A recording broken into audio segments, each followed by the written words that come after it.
Hey YouTube, this video is just going to be a quick comparison of several daggers that are based on the old Fairbairn Sykes British Commando dagger.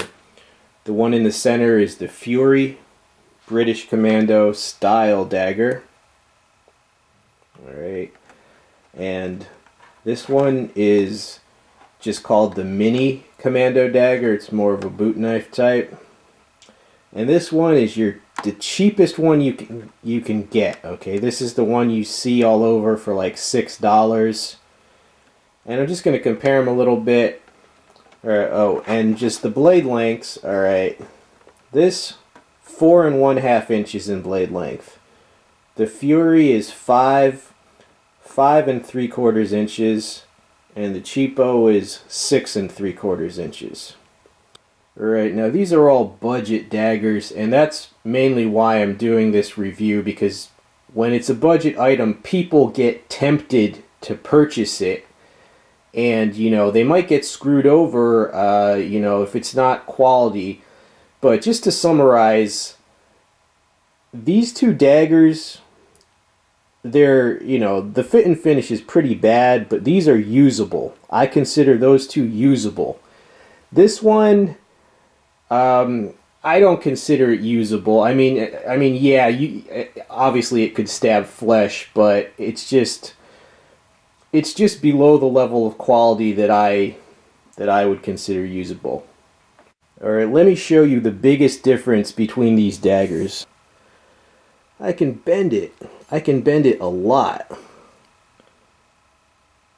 Alright, I can bend it quite a bit. Look at that, man. Look how much you can bend this dagger. Just with bare hands, dude. And I could bend it more than that, but I'm afraid it would be dangerous. I'm afraid it would snap, okay? But you can, I mean, that's what's wrong with this dagger. You can bend it that much, alright? Now let's compare that to this. This dagger, you might be able to see it's altogether thicker. It's just thicker than the cheaper dagger.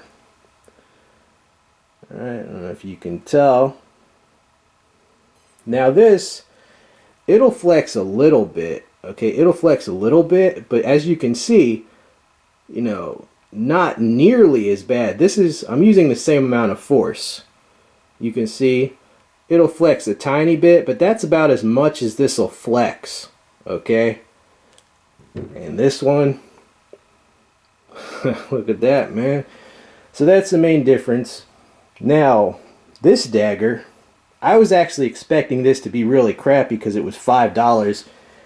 I was expecting it to just be a short version of this, but I just wanted to see. I just wanted to make sure. I was actually surprised. This blade is thicker than the cheap one. This one, it'll flex a little, but not much. Alright?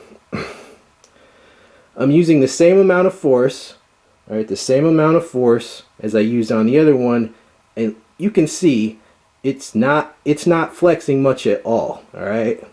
It doesn't flex. And again, the cheap one,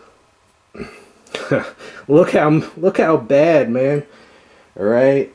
So yeah, there's a huge difference between this one, crap, this one, usable, and this one, strangely enough, this one is also usable. Alright, and while I'm here, I might as well do a little mini review of the Fury dagger. This is the sheath that it comes in. You can see it's a pretty cheap sheath. The cost on this, it's like 15-20 bucks depending on your shipping. And it's a pretty straightforward what it is. It's a leather handle. And, I don't know what steel they use. Probably not that good as steel. But you can see basically what it is.